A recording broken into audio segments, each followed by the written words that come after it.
தமிழ்நாட்டில் 3 ஆண்டுகளாக காலியாக உள்ள 2299 கிராம உதவியாளர் பணிகளுக்கு அடுத்த மாதம் 4ஆம் தேதி வரை விண்ணப்பிக்கலாம் என அறிவிக்கப்பட்டுள்ளது. தமிழ்நாட்டில் தலையாரி என்று அழைக்கப்படும் கிராம உதவியாளர் பணியிடங்களில் 2299 காலி இடங்களை வருவாய்த்துறை மூலம் நிரப்புவதற்கான அரசாணையை கடந்த மாதத்தில் தமிழ்நாடு அரசு வெளியிட்டது. இந்நிலையில் மாவட்ட வாரியாக காலி பணியிடங்களுக்கான அறிவிப்பு வெளியாகியுள்ள நிலையில் மேலும் இந்த பணியிடங்களுக்காக விண்ணப்பிக்கும் பணியும் தொடங்கியுள்ளது. அடுத்த மாதம் 4ஆம் தேதி வரை விண்ணப்பிக்கலாம் என தெரிவிக்கப்பட்டுள்ளது. 10ஆம் வகுப்பு படித்த தமிழ் எழுத படிக்க தெரிந்தவர்கள் இந்த பணியிடங்களுக்கு விண்ணப்பிக்கலாம் என தெரிவிக்கப்பட்டுள்ளது. விண்ணப்பதாரர்களிடமிருந்து பெறப்படும் விண்ணப்பங்கள் ஆகஸ்ட் 12ஆம் தேதிக்குள் பரிசீலிக்கப்பட்டு செப்டம்பர் 2ஆம் தேதி எழுத்துத் தேர்வு நடத்த திட்டமிடப்பட்டுள்ளது. எழுத்துத் தேர்வில் தேர்ச்சி பெறுபவர்களுக்கு செப்டம்பர் 17 முதல் 23 வரை நேர்காணல் நடத்தப்பட்டு இறுதியாக தேர்வு செய்யப்பட்டவர்களின் பட்டியல் மாவட்ட வாரியாக வெளியிடப்படும் என கூறப்பட்டுள்ளது. மேலும் செப்டம்பர் 25ஆம் தேதி தேர்ச்சி பெற்றவர்களுக்கு பணியாணை வழங்கப்படும் என தெரிவிக்கப்பட்டுள்ளது.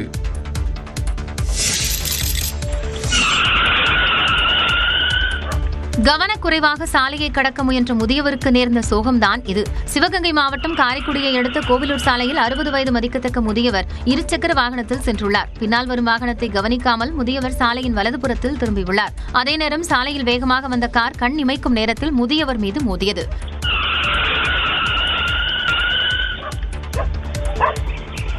கார் மோதிய வேகத்தில் இருசக்கர வாகனத்தில் இருந்து தூக்கி வீசப்பட்ட முதியவர் சாலையில் சில அடி தூரத்திற்கு உருண்டு சென்றார். நல்வாய்ப்பாக முதியவர் சிறு காயங்களோடு உயிர் தப்பினார். கோவிலூர் சாலையில் அதிவேகமாக வரும் வாகனங்களால் அடிக்கடி இதுபோன்ற விபத்துக்கள் நேர்வதாக கூறும் பொதுமக்கள் அப்பகுதியில் வேகத்தடை உள்ளிட்டவற்றை அமைக்க வேண்டும் என கோரிக்கை விடுத்துள்ளனர்.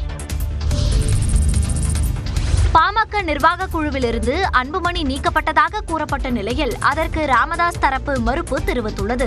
பாமகவில் ராமதாஸ் அன்புமணி இடையே மோதல் தீவிரமடைந்துள்ள நிலையில் இருவரும் கட்சி நிர்வாகிகளை நீக்குவது, புதியவர்களை நியமிப்பது என போட்டி போட்டு செயல்பட்டு வருகின்றனர். இந்த நிலையில் பாமகவில் இருப்பவர்களை நீக்கவும் புதியவர்களை நியமிப்பதற்கும் அதிகாரம் கொண்ட தலைமை நிர்வாக குழுவை அதிரடியாக கலைத்த ராமதாஸ் 21 பொறுப்பாளர்களை கொண்ட புதிதாக நிர்வாக குழுவை நியமித்தார். புதிய நிர்வாக குழு பட்டியலில் பாமக கௌரவ தலைவர் ஜி.கே. மணி, வன்னியர் சங்க தலைவர் பூத்தா அருள்மொழி ஆகியோர் பெயர் அடங்கிய நிலையில் அன்புமணி மற்றும் அவரது ஆதரவாளர்கள் பெயர்கள் இடம்பெறவில்லை. இதனால் பாமக நிர்வாக குழுவிலிருந்து அன்புமணி நீக்கப்பட்டதாக தகவல் பரவியது. இந்த நிலையில் பாமக நிர்வாக குழுவிலிருந்து அன்புமணி நீக்கப்படவில்லை என்றும் செயல் தலைவராக இருக்கும் அன்புமணி நிர்வாக குழுவில் தொடர்வார் என்றும் ராமதாஸ் தரப்பில் விளக்கம் அளிக்கப்பட்டுள்ளது. விழுப்புரம் அருகே தனியார் பேருந்து நடத்துனருக்கு அரசு மருத்துவமனையில் வலது காலுக்கு பதில் இடது கால் மூட்டில் அறுவை சிகிச்சை செய்யப்பட்டதாக எழுந்த புகார் குறித்து விசாரணை நடத்த மாவட்ட மருத்துவ நலப்பணிகள் இணை இயக்குநர் உத்தரவிட்டுள்ளார். விக்கிரவாண்டி அடுத்த பெரிய தச்சூர் கிராமத்தைச் சேர்ந்த மாரிமுத்து வலது கால் மூட்டு பகுதியில் அறுவை சிகிச்சை செய்ய விழுப்புரம் அரசு மருத்துவமனையில் அனுமதிக்கப்பட்டார்.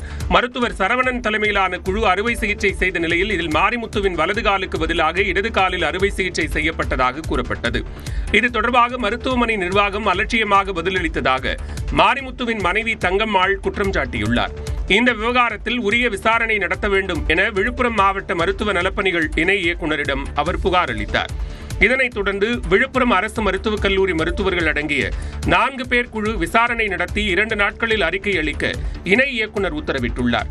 மேலும் சம்பவம் தொடர்பாக நோயாளிக்கு சிகிச்சை அளித்த மருத்துவர் சரவணனிடம் விளக்கம் கேட்டு மாவட்ட மருத்துவ நலப்பணிகள் துறை நோட்டீஸ் அனுப்பியுள்ளது.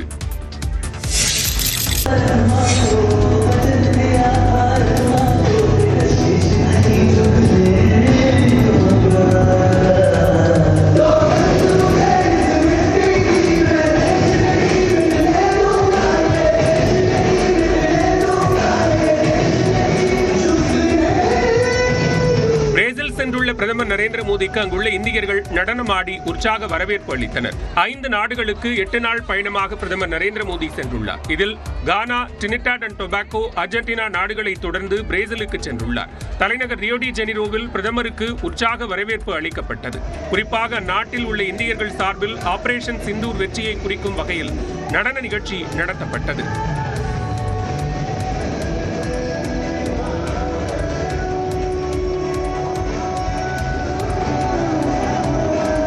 தொடர்ந்து பிரேசில் நாட்டு இசைக்குழுவினர் பக்தி பாடல்களை பாடி பிரதமரை வரவேற்றனர்.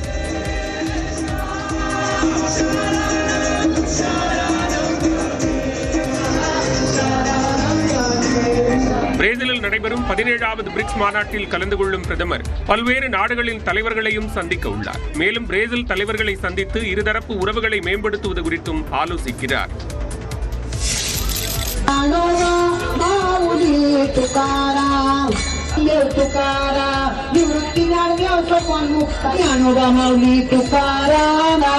மகாராஷ்டிர மாநிலம் பந்தர்பூர் பகுதியில் நடைபெற்ற நிகழ்ச்சியில் அம்மாநில முதலமைச்சர் தேவேந்திர பட்னவிஸ் பாரம்பரிய நடனமாடிய காட்சிகளே இவை. அங்கு நடைபெற்ற விதாலா வருடாந்திர யாத்திரையில் தனது மனைவி மற்றும் குடும்பத்தினருடன் தேவேந்திர பட்னவிஸ் கலந்து கொண்டார். அப்போது அவர் ஃபுக்டி என்ற பாரம்பரிய நடனத்தை ஆடி அசத்தினார். தேவேந்திர பட்னவிஸின் மனைவி அம்ருதா மற்றும் மகள் திவிஜாவும் நடனமாடி உற்சாகம் அடைந்தனர்.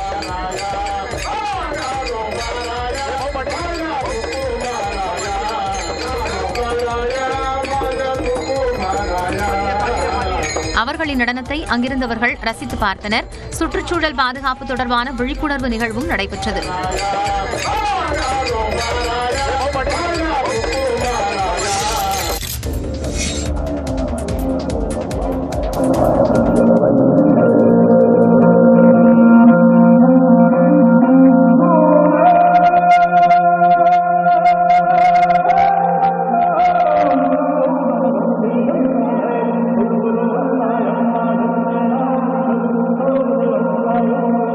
தலாய் லாமாவின் 90வது பிறந்தநாள் கொண்டாட்டத்தில் நடந்த இசை நிகழ்ச்சியின் காட்சிகளே இவை. திபெத்திய புத்தமத துறவி தலாய் லாமா உலகில் செல்வாக்குமிக்க மத தலைவர்களில் ஒருவராக கருதப்படுகிறார். இவரது 90வது பிறந்த நாளையொட்டி கடந்த ஒரு வார காலத்திற்கு மேலாக இமாச்சல பிரதேசத்தில் கொண்டாட்டங்கள் நடைபெற்று வருகின்றன. இதன்படி இமாச்சல பிரதேச மாநிலத்தின் தர்மசாலாவில் ஞாயிற்றுக்கிழமை நடைபெற்ற கொண்டாட்டங்களில் மத்திய அமைச்சர் கிரண் ரிஜிஜு உள்ளிட்டோர் கலந்து கொண்டனர். மேலும் ஹாலிவுட் நடிகர் ரிச்சர்ட் கெரேவும் பங்கேற்றார். இந்த நிகழ்ச்சியில் திபெத்திய பாரம்பரிய கலை நிகழ்ச்சிகள் நடைபெற்றன.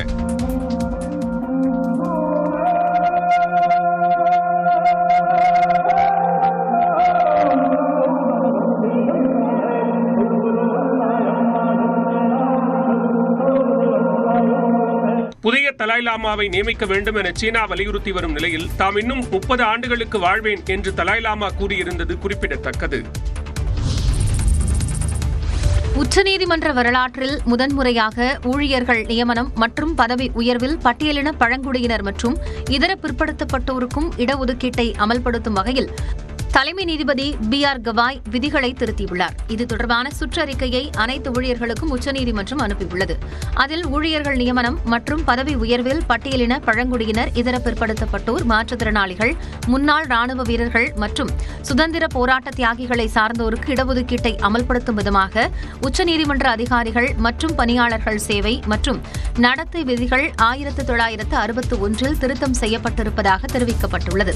அதன்படி உச்சநீதிமன்ற பதிவாளர், நீதிபதிகளின் உதவியாளர்கள் உள்ளிட்ட பணியிடங்களுக்கான நியமனம் மற்றும் பதவி உயர்வில் இடஒதுக்கீடு முறை அமல்படுத்தப்படும் என்று குறிப்பிடப்பட்டுள்ளது. அதேநேரம் பொருளாதாரத்தில் பின்தங்கிய முன்னேறிய வகுப்பினருக்கான 10 விழுக்காடு இடஒதுக்கீட்டை அமல்படுத்துவது பற்றி எந்த அறிவிப்பும் இடம்பெறவில்லை. பட்டியலினத்தைச் சேர்ந்த 2வது தலைமை நீதிபதியான B.R. கவாயின் பதவிக்காலம், ஊழியர்கள் நியமனம் மற்றும் பதவி உயர்வுகளில் இடஒதுக்கீட்டு நடைமுறையை உச்சநீதிமன்றம் அறிமுகம் செய்திருப்பது குறிப்பிடத்தக்கது. உச்சநீதிமன்ற தலைமை நீதிபதிக்கான பங்களாவில் இருந்து முன்னாள் தலைமை நீதிபதி சந்திரசூட் வெளியேற வேண்டும் என வலியுறுத்தி மத்திய அரசுக்கு நீதிமன்ற நிர்வாகம் சார்பாக கடிதம் எழுதப்பட்டுள்ளது. டெல்லி கிருஷ்ணா மேனன் மார்க் பகுதியில் குடியிருப்பில் 5ஆம் எண் பங்களாவை உச்சநீதிமன்ற தலைமை நீதிபதி பொறுப்பில் இருப்பவர்களுக்கு மத்திய வீட்டு வசதி மற்றும் நகர்ப்புற மேம்பாட்டுத்துறை ஒதுக்குகிறது. 2022ஆம் ஆண்டு நவம்பர் முதல் 2024ஆம் ஆண்டு நவம்பர் மாதம் வரை உச்சநீதிமன்ற தலைமை நீதிபதியாக இருந்த